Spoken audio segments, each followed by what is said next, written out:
I haven't seen that guy in like forever. Me too. Okay. Missing in action. Oh my God, as all entrepreneurs eventually will experience, he's maybe in hibernation mode. In any case, thank you so much for sharing, you guys. It's a pleasure to get to know the new people here, and come see me afterwards if there's anything I can do for you guys or our ambassadors, and help connect you to the right people that you might be looking to meet. It'd be our pleasure to serve you in that purpose. In any case, before, without any further delay, let's bring onto stage Audrey Wu. She has an extensive background as a developer in artificial intelligence, and she's the founder and CEO of Converge. And they're basically a platform for developing chatbots. They have their own proprietary system, but they can also help customize platforms based on their users' needs. So she's an expert in the field of chatbot. I cannot think of another person I would love to hear from. Please, warm welcome for Audrey.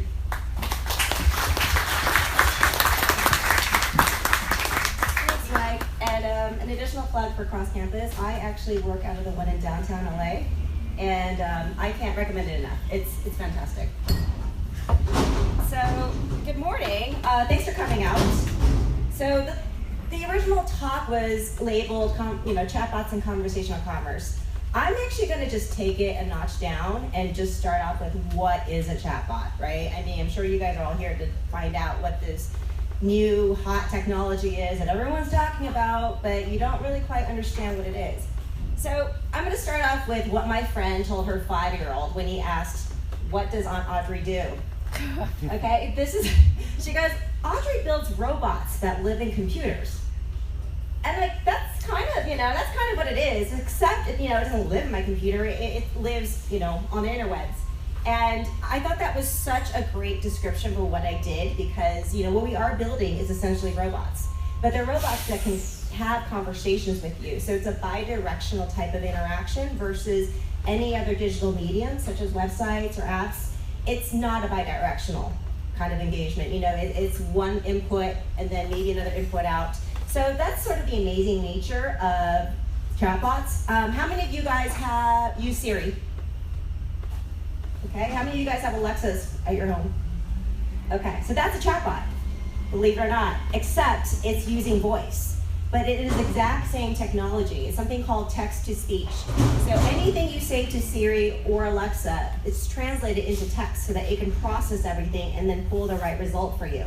So that being said, I think a lot of you actually know what a chatbot is. But then there's all these mysterious terms you hear, right? What's AI? What's this like MLU? What are these things people are talking about? Well, first of all, we are not in the world of Ex Machina or her. We're just not there yet. Okay, everyone seems to think when I used to work I worked at an AI company, like, oh, are you guys building yeah, maybe. I know it can happen. I'm not gonna say it's not gonna happen. I've seen the technology. It'll get there, but we're not there yet. It's pretty basic, right? It's AI, artificial intelligence, I think is right at this moment, is something that's more decision tree based.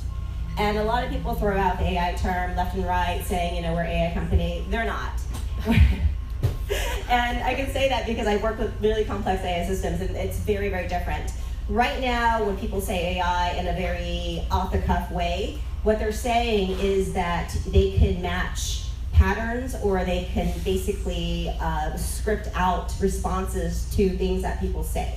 So it's all a decision tree. So it's a lot of if this, then that type of responses that happen. And then there's this thing a lot of you guys might hear too, NLU or NLP. And those stand for natural language understanding and or natural language processing.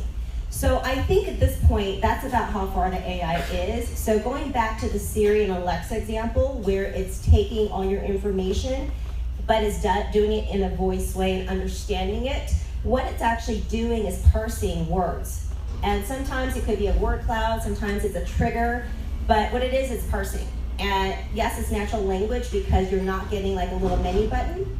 I don't know how many of you guys have actually played with any chatbots. Raise the hands. Okay, so very few of you. Right now, a lot of chatbots are very, very restricted in that you can only respond with what's called a suggested response. In fact, some chatbot developers disable the keyboard when on the messenger experience because their bot's not able to process anything else that it's pre-programmed for. So this is kind of where we are with bots right now. And I want to also kind of talk about, how we got here and where did bots come from? Well, bots are not a new thing.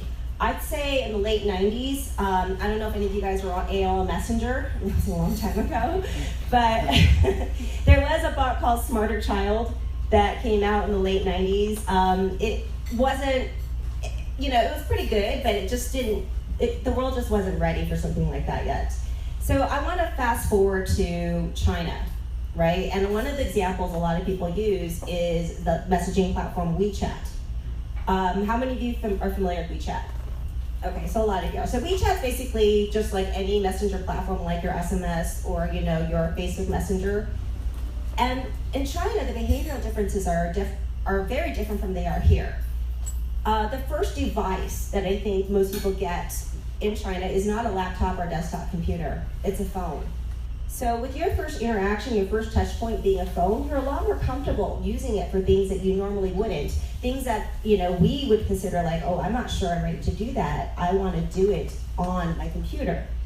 But with that mentality of basically having very sophisticated phones before we did, has brought WeChat into really the central of most people's lives. They do all their transactions through WeChat, including paying mortgages, buying insurance. In fact, most companies in China don't even have a website. They have a WeChat profile. So everything is done, all transactions, you can book appointments, your entire life is just run by these chatbots. Now, I'm not saying that is going to happen here, maybe anytime soon. Consumer behavior is really, really, really different here. But what I do believe is that Gen Z may replicate the same type of behavior because their first touch point was an iPad or a phone. So when we run tests on those age groups, we see a really high level of engagement because they are so accustomed to being on chat messaging all the time. So while the WeChat phenomenon is a really great benchmark for us, because culturally we're so different, I can't confidently say that it's going to be the same type of revolutionary thing because consumer behavior, as I mentioned, doesn't change. I like to bring up this this parallel of the bank, right? So my mom always goes to a teller. Like, she's never gonna not go to a teller. My dad goes to the ATM. I do everything through my phone. Now, these behaviors are not gonna change. Like, I don't expect you all to go and start playing with chatbots after this. I'm just here to educate you and let you know why people are using them. But someone younger, a millennial or a Gen Z person is going to use a chatbot because to them it's very, very seamless, it's very frictionless. And one of the great things about building a chatbot is that it lives on someone else's platform. So your bot lives on Facebook Messenger, it lives on Kik, whatever it is. So the beauty of that is that you never have to do software updates. It is so easy. All you have to do is make a few iterations.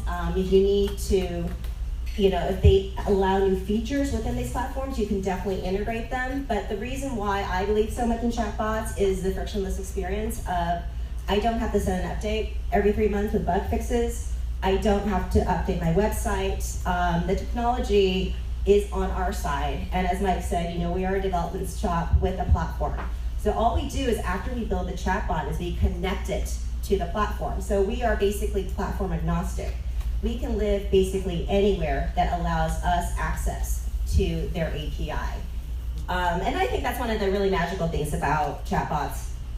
So I want to talk about different platforms. As I mentioned, Facebook Messenger has been sort of the one making the most waves about chatbots. This year I think they said they're doubling down on chatbots. And their platform, there's about 100,000 chatbots on Facebook Messenger right now. I'd say about 98% of them really suck because they do. And people who know about chatbots, they know they suck. Because a lot of them are hobby bots. Somebody will go in and just build something and there's no purpose. So the number one golden rule I like to say for chatbots is always make sure your bot has a goal. Because there's no point in having a bot that just kind of chats with you and doesn't do anything. What's the value add of this? If it has a specific goal, then these goals are measurable.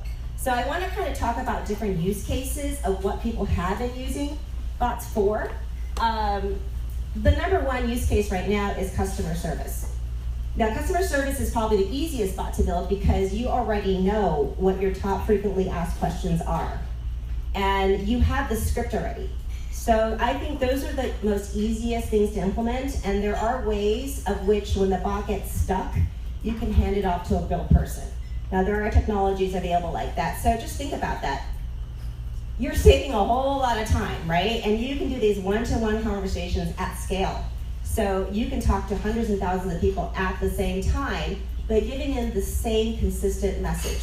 Because how many of you have called customer service, gotten one answer, called customer service again, get a different answer, right? It's crazy making.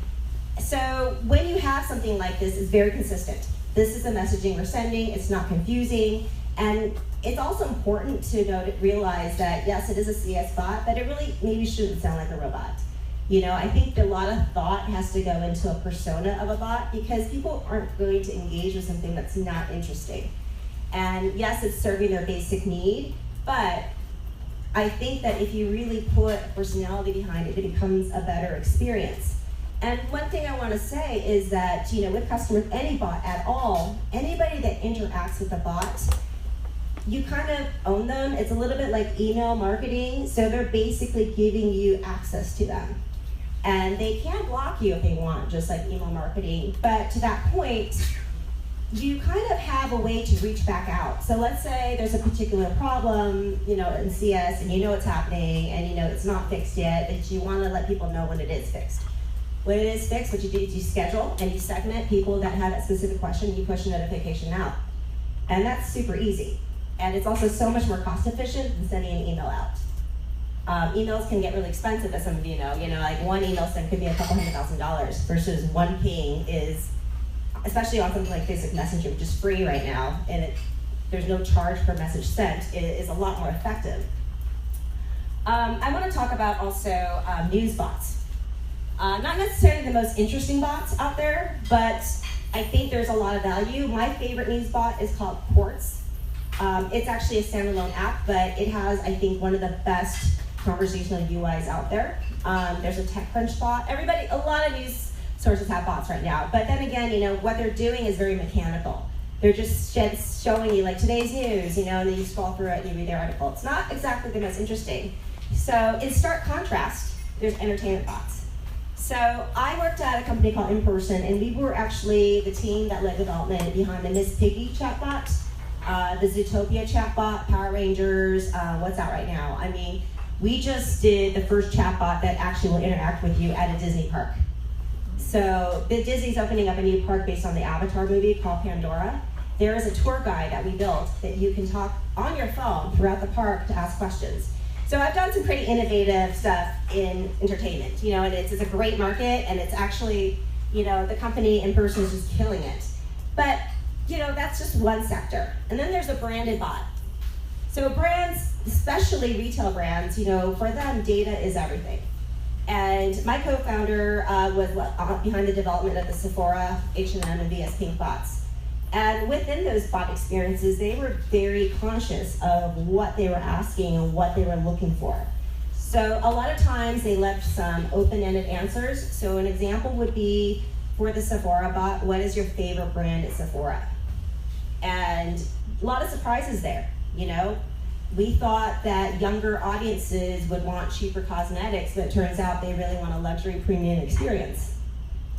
And another thing that actually translated from digital to actually in-store was that Sephora hadn't thought that Gen Z would be really, and some of this might not be relevant to you men here, but if you have daughters, maybe. So nail art, right? Nail art's this really popular thing, and Sephora had this idea that nail art was very popular on Gen Z. Guess what? It's not.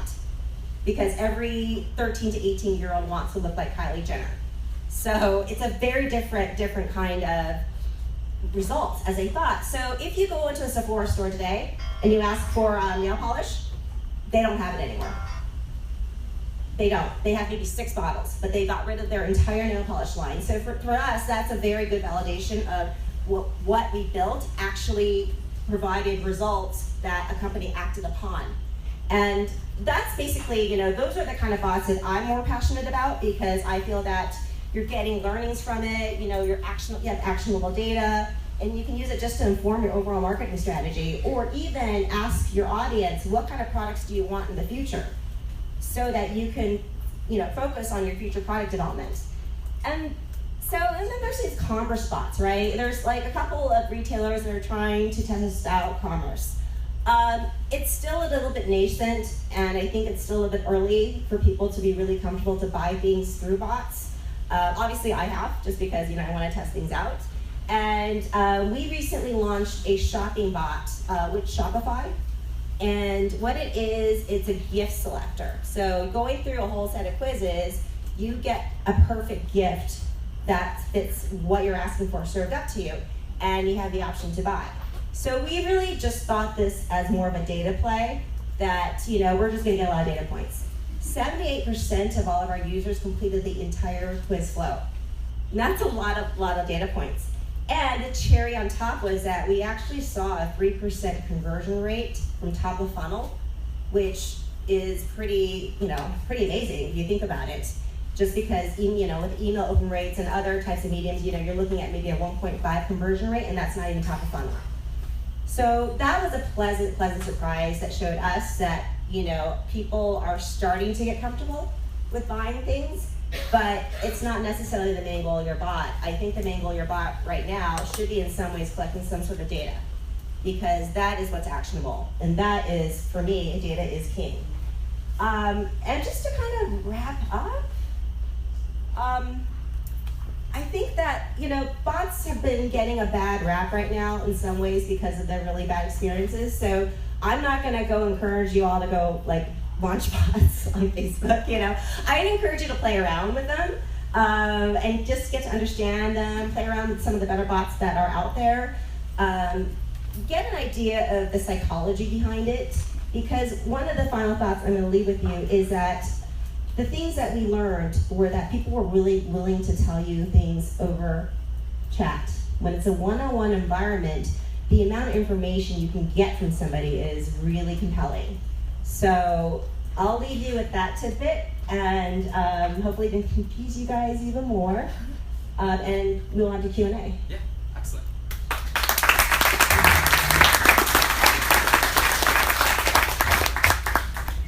Thanks, Audrey, for that amazing presentation on the use case scenarios and the evolution of chatbots. I think it's a really fascinating industry, and like with all things, when it first starts out, trying to find out exactly what the niche is, the use case scenarios, and the strategic advantage may be a little murky at first, but this is technology that's here to stay, I'm sure. So what I like to liken it to is, do you guys all remember GeoCities? Yeah. Yeah, we're in GeoCities right now. The flashing blinker and the horrible things, that's where we are right now. Am I loud enough? Is this on, or I'm just loud? So it's totally fine. That's if you keep it a little closer to the face. Okay, There you go. there we go. You guys getting this in the back? Yeah. Yeah. Okay. Okay, I could definitely project. There we go. Yeah. So yeah, we're likening it to GeoCities. Excellent. So we're gonna open up to Q&A now. If you have a question, raise your hand. John will walk around with the mic. If you'd like to share a story or a comment on her presentation, please save that for offline. Audrey, will you be hanging out with us for a little bit afterwards? Yeah. I'll be here for a little bit. Yeah. Cool. So you can share your stories or whatever it may be afterwards. Questions now, comments later. Thank you.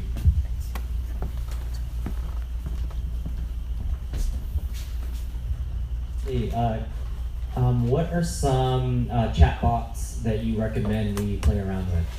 That's a really good question. Obviously the ones we built, but I'm not going to plug us too much. There are some pretty interesting chatbots out there. I would say that the one I talk to maybe every day, I like the Quartz bot, as I mentioned. Quartz is owned by the Atlantic Monthly, so it's a really great news bot. It's a standalone app though, so it makes it a little bit different because it doesn't live on the platform, but that is the one I use daily. Now in terms of interesting types of character bots, obviously the ones I worked on were pretty great, like the Power Rangers one I believe is still up. Those are more campaign driven, so they're not exactly always up or evergreen. But I also actually really like the Tommy Hilfiger bot. I don't think it's that bad. I think it's kind of cute because it's based off a character.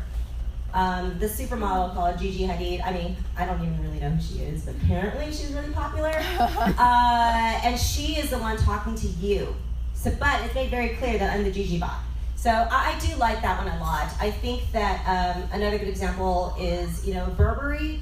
And so that's why like retailers are definitely embracing this a little bit more than others. I've actually bought stuff off of the Tommy Hilfiger bot, so this just tells you that I definitely use it. Hi Audrey, I'm Singing Steve. Good Hi, morning. nice to meet you. Hello everybody! Okay. So I've been using a chatbot on Facebook. I don't even remember the name of it, but it's free, and I've been using it just for the purpose of creating a viral campaign in a contest giveaway. Okay. You haven't done something like that, I guess. Actually, so what chatbot are you using? You know what? I don't even remember the name of it, but it's free. Yeah, they're all free. Right? Yeah, they're all free. Some of them you have to pay for. Yeah, I've got some mentors who told me do this one. It's $50 a month or something like that. Huh? Yeah. Okay, we should talk offline because I'm actually not quite familiar. All chatbots should be free right now. Oh. Yeah. Okay. So it may be a little bit different than what you're talking about. I mean, chatbots may upsell you on content, but they're free to talk to. Right. But my goal is to get them off of Facebook and into a contest, and they may get more points if they use their Okay, so URL. you're talking about like a sweepstakes. Right. Yeah, and we've done that before. Yeah. I think one of the use cases that was done was Sephora offered 3 $100 gift cards. Oh, yeah. And the response was through the roof. Right. Yeah, so sweepstakes is, I forgot to mention that one. Yeah, that's a really good use case.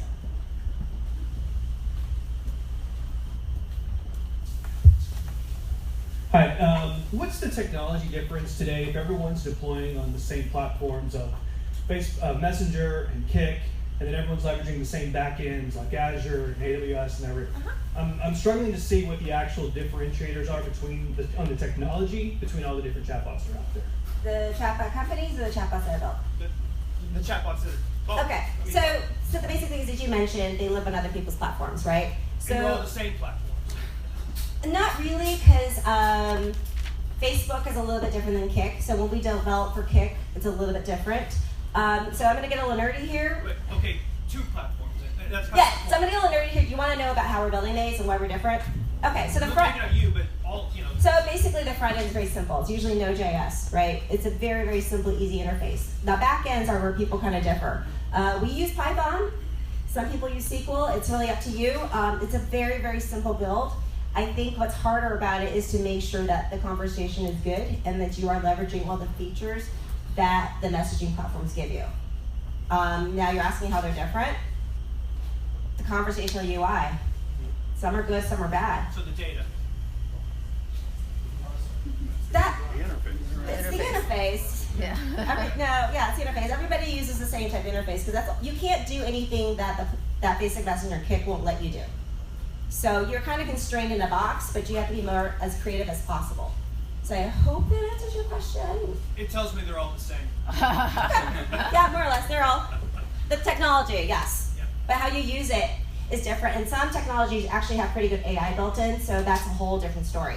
So if you're using an AI platform like Lewis, Watson, that becomes a whole different integration. So it's not the same.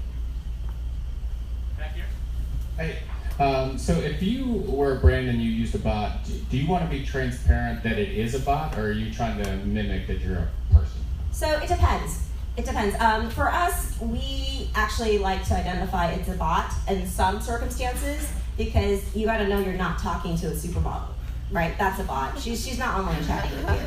But if it's something like a character bot, like I worked on the Doc Brown bot for Universal for the 35th anniversary of Back to the Future.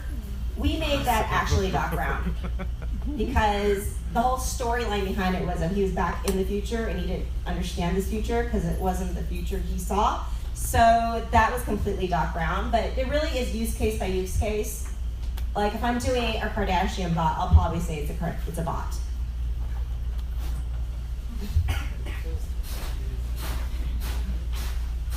Right here. Hi. Compared to China, what impact do you think chatbots will have on websites here in the US? So going back to my analogy of the bank, I don't think consumer behavior is really going to change that much. I'm pretty sure my mom's probably going to use websites and maybe her iPad. I don't think she's ever going to talk to a chatbot, ever. So that's sort of when I'm like talking about the psychology behind it. Like, it's the website's not going to go away. People are also saying apps are dying. That's not going to go away. We're not replacing, at least my belief is that we're not like replacing any of these. We're just providing another channel. Now, it is nascent, and as you know, we talked about GeoCities, and then we talked, and I haven't talked about apps. I mean, remember apps were just websites inside? They weren't really apps, right? So I think behaviorally, the younger generation is going to embrace this a little bit more, and that's the generation I think brands and marketers really want to hit because they're going to have the spending power in 2 to 3 years. Right here. Hi.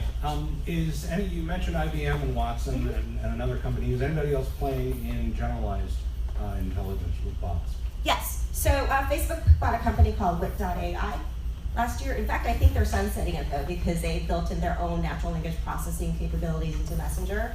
Google bought a company called API.ai. These are much more powerful AI systems because they understand intents. So it understands when you're saying yes, it understands it in many, many, many different ways. So, but you have to program these intents in, and that's kind of painstaking. The beauty of it is that it remembers and it gets smarter and smarter and smarter as you use it. Over here. Yeah. Hi. Here. Robert, when do you think Facebook is going to start charging for Messenger? Very, In the very, same way very as good sort question. of pages, and Yes. so free first, Yes. we'll charge later. So Yes. any thoughts on that? Yes. Right now, it's the wild, wild west.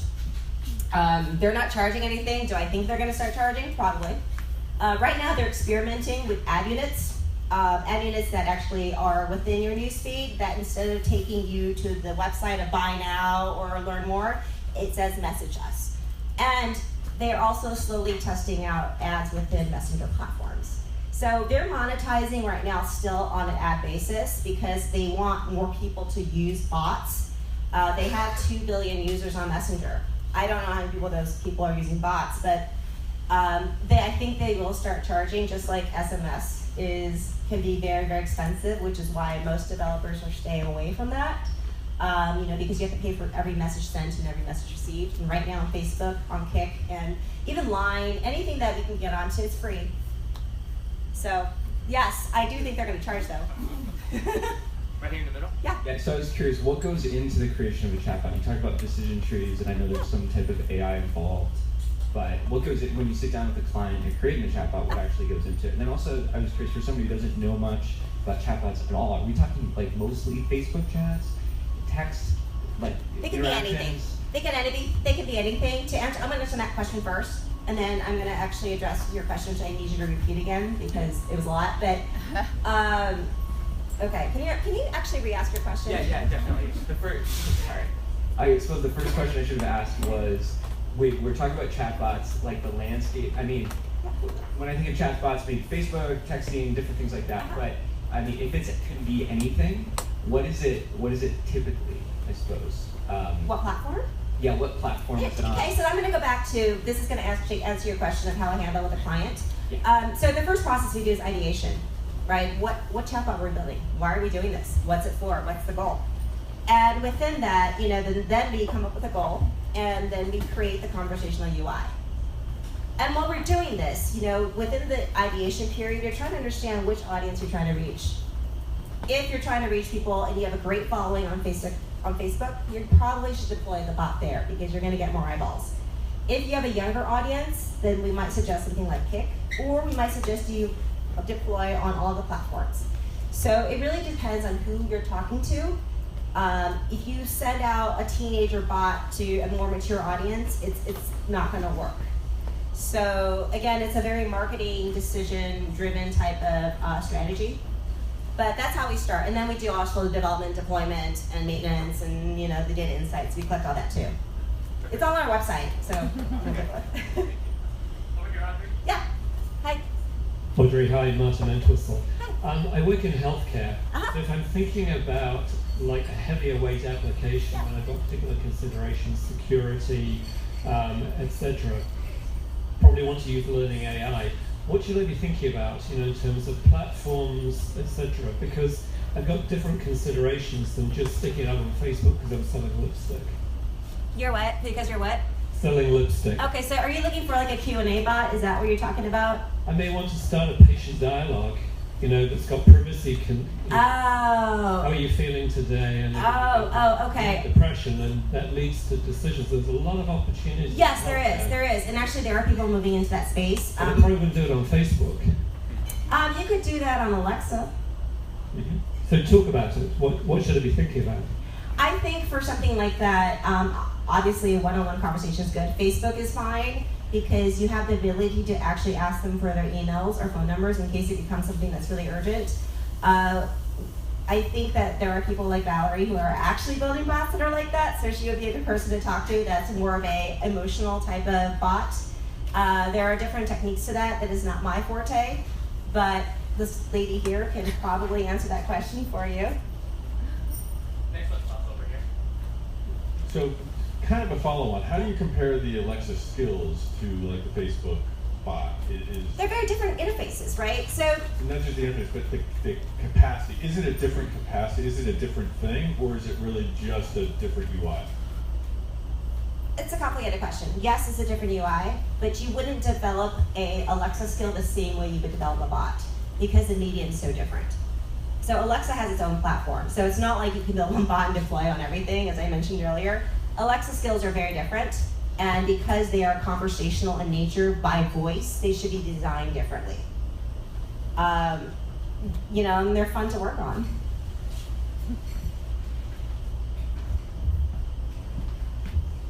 Hi, I think you brought up a really important point earlier, which is the conversation has to be good. What tips can you give us about good writing and content strategy? So, of course. So one of the things that we like to do is hire screenwriters right out of school. Because A, they're cheap. B, they're actually really, really good. So when you hire a screenwriter who's so used to writing dialogue, I think that's a good tactic because it's very hard to kind of tackle on your own if you are writing this on your own because it ends up being kind of dry and not that interesting. So that is my advice. Go to USC Film School. Get someone that's still in school or just graduated and is unbelievably excited to get a job actually writing. Any more questions? All right, thank you so much, guys, for your questions and the amazing answers by Audrey.